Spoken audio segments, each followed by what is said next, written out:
Bien. Alors, j'ai hésité à vous parler de deux sujets. Soit je vous parlais des formes de sclérose en plaques, soit je vous parlais de comment je suis arrivé en fauteuil roulant.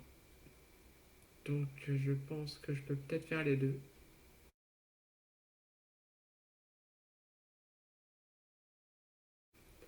Déjà, dans ma première vidéo, j'ai fait une petite erreur. J'ai dit qu'il y avait quatre types de sclérose en plaques, alors que non.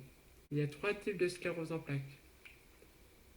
Donc, il y a la secondairement progressive, la primaire progressive et la rémitante récurrente. Et celle la plus courante, c'est la rémitante récurrente. Après, il y a la secondairement progressive et plus rarement la primaire progressive.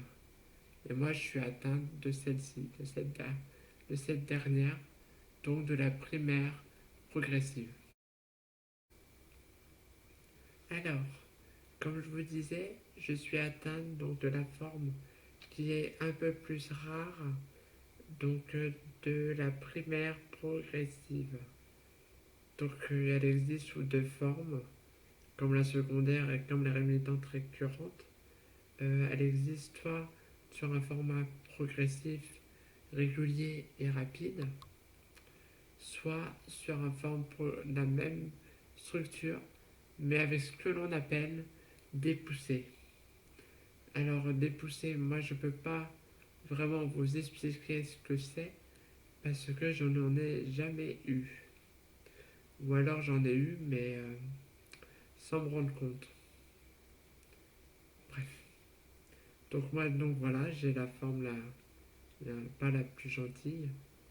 Et pour vous faire un peu un résumé de sa progression, il y a de ça donc 5 ans, quand on va dire que la maladie est arrivée, elle est venue précipitamment, elle est venue d'un coup, et du jour au lendemain, je ne pouvais plus marcher.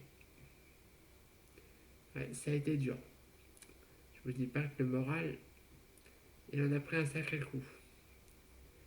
Et donc j'ai pu remarcher un petit peu, mais pas. Attendez-vous pas à ce que je vous dise. Ah, j'ai retrouvé la marche, je pouvais marcher, courir. Ah non, non, non, non, non, non. Je marchais, je m'en souviendrai toujours, de cette distance maximale, je marchais sur 100 mètres. Et pour moi, c'était déjà un exploit.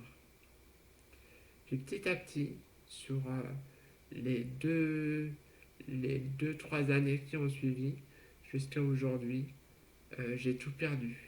La marche, me mettre debout, j'ai tout perdu. Donc au jour d'aujourd'hui, je ne peux plus marcher. Mes jambes ne fonctionnent plus, mais alors plus du tout. Là, je me bats pour réussir à garder mes bras. Parce que mes bras, dans la vie de tous les jours, vous imaginez bien qu'on en a besoin, peut-être même plus que les jambes. Parce que les jambes, elles nous servent à nous déplacer, à marcher, mais avec les mains, on fait tout le reste. Et si on n'a plus les mains, on n'a plus rien. Vous comprenez ce que je veux vous dire? Et justement, c'est là que je vais en venir. Ce que j'avais dit au début, avant le générique. L'arrivée de mon fauteuil roulant. Alors, je vous dis pas que lui et moi, on n'a pas été copains. Ah non.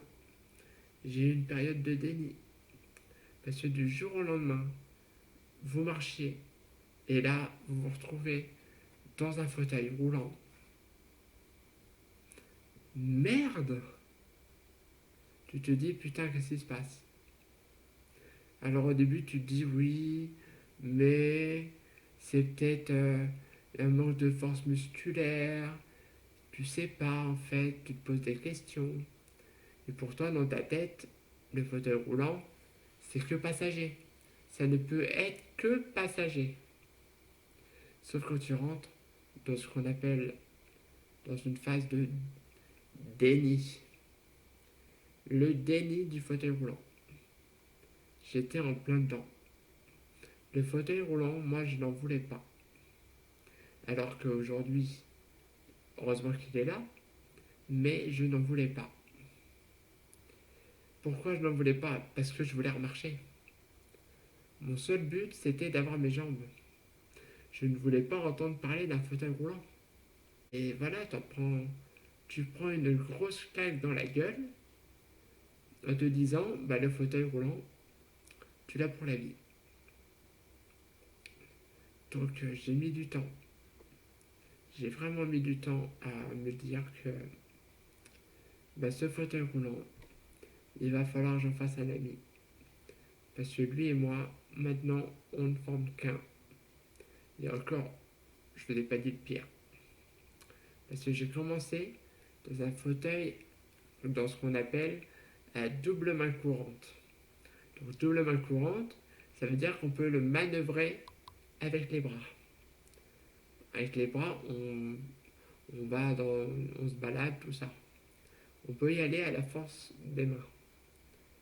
Mais il y a maintenant un peu moins d'un an et demi, je dirais 2017, je ne pouvais plus me déplacer avec.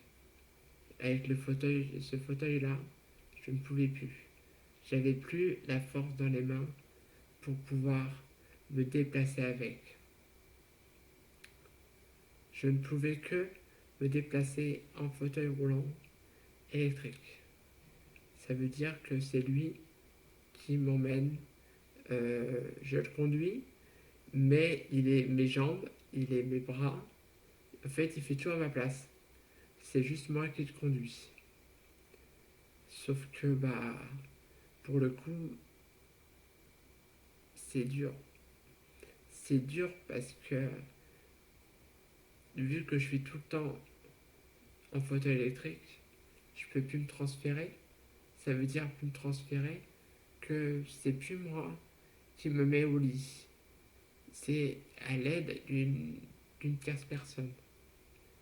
Et du coup, tu te dis, putain, t'as presque 29 ans et maintenant t'es dépendante. Et là, ça fait réfléchir. Ça fait réfléchir parce que tu te dis que t'as même pas la trentaine et t'es presque déjà comme une mamie. Dans le sens que je veux dire une mamie. Que t'es dépendante. Tu peux rien faire toute seule. Et là, ça fait mal. Ça fait mal. Donc forcément, on n'a qu'une seule solution, c'est d'accepter tout ça. Donc voilà. Le fauteuil roulant, maintenant, lui et moi, c'est pour toujours.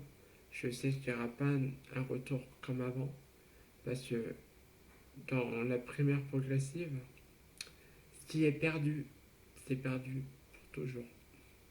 On ne peut pas faire un retour arrière. Ce qu'on a perdu, on ne peut pas le récupérer. C'est là toute la malice qu'a cette forme. Parce qu'on ne peut pas récupérer de la progression qu'elle nous inflige. C'est-à-dire que ce qu'on a perdu, ben c'est perdu. C'est fini. Et c'est dur parce que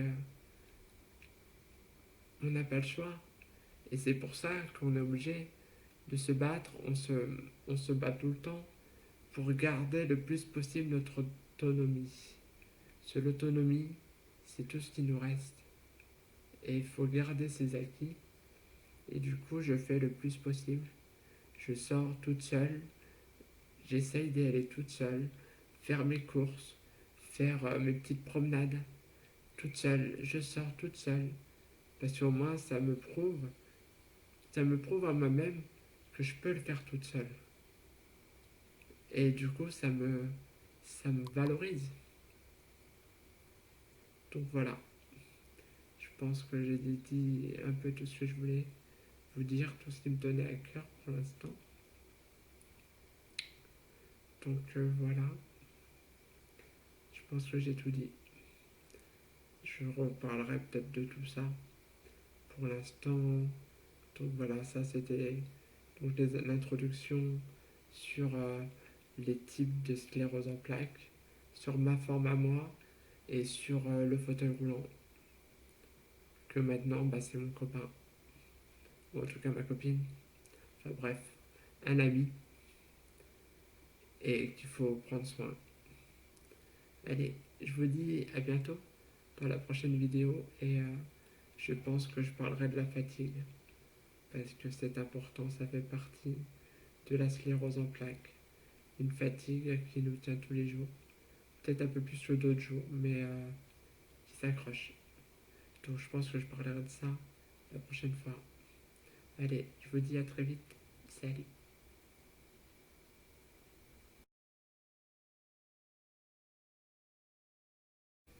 Je tenais à ajouter euh, plutôt un message personnel pour toutes celles et tous ceux qui se battent contre une maladie, quelle qu'elle soit.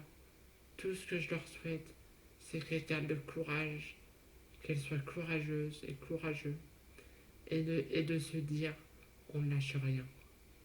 Allez, à bientôt. Salut.